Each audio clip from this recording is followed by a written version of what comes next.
আল্লাহ রাব্বুল আলামিন বলেন ওয়াকরুনা ফি বুয়ুতিকুন্না ওয়ালা তাবাররাজুনা তাবাররুজাল জাহিলিয়াতিল উলা।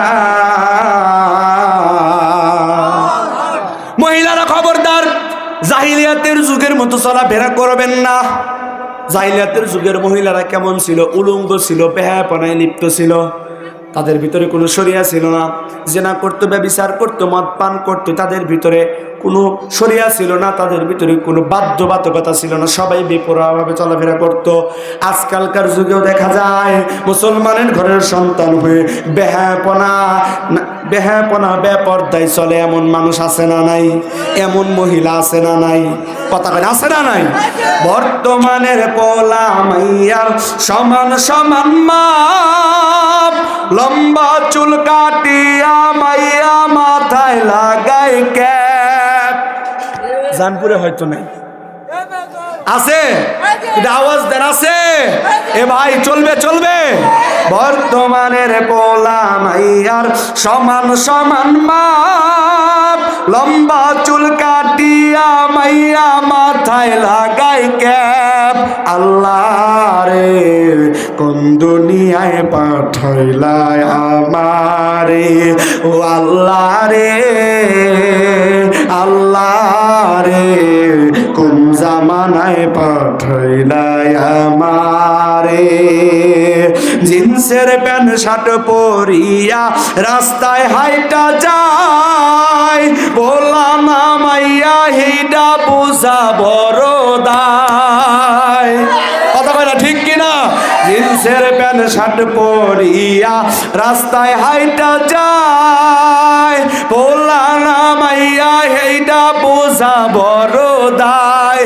আল্লাহ রে কোন দুনিয়ায় পাঠাইলাই আমারে, ও আল্লাহ রে, আল্লাহ রে কোন জামানায় পাঠাইলাই আমারে।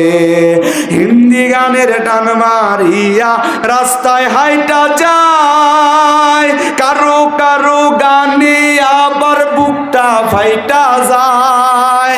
কথা কয় না, কথা কয় না? হিন্দি গানের টান মারিয়া রাস্তায় হাইটা যায়, কারো কারো গানে আবার বুকটা ফাইটা যায়।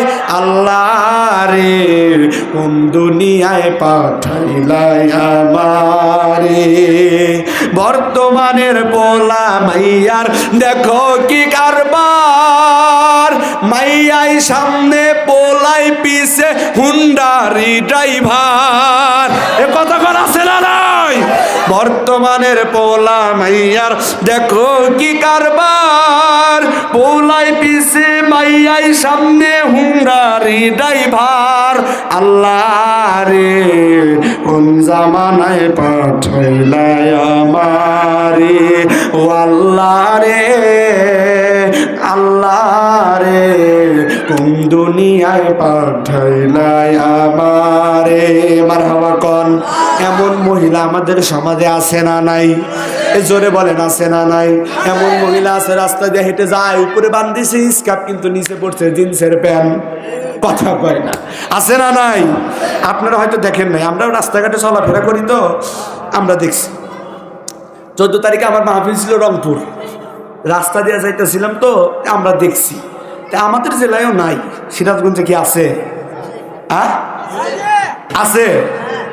আমি আবার অন্য জেলায় গেছিলাম তো ওখানে দেখছি, কিন্তু সিরাজ এরা তো আর কইতেছে না, তাই মনে করছি নাই। আছে?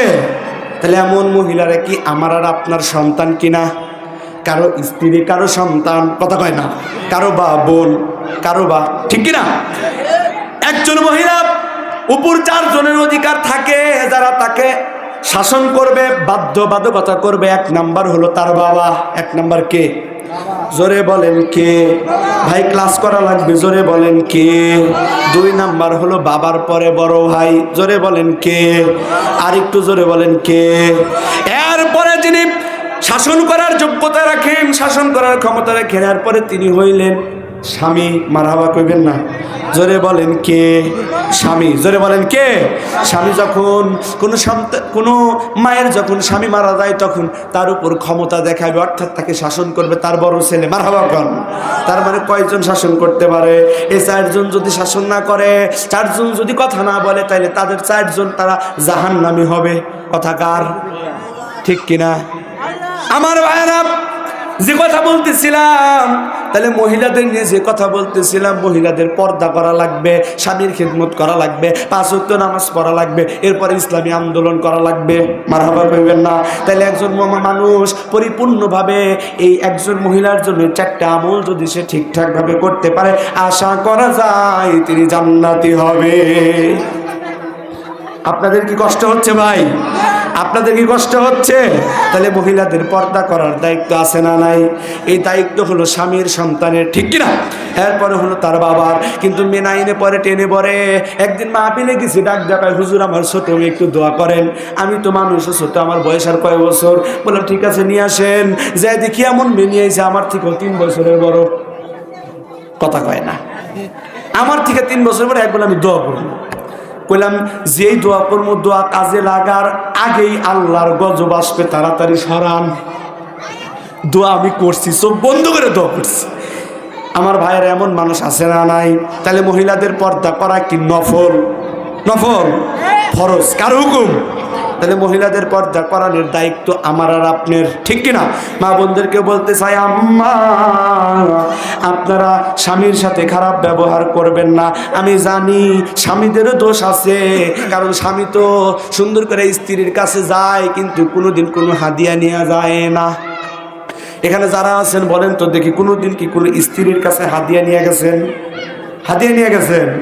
আরে ভাই, রাতের অন্ধকারে যদি 10 টাকার বাদাম কিনে স্ত্রীকে দেন, সবাই ঘুমানোর পর এমন মহব্বত আল্লাহ ঢেলে দেবে, এমন বরকত, এমন রহমত ঢেলে দেবে, জীবনে কোনোদিন অশান্তি লাগবে না।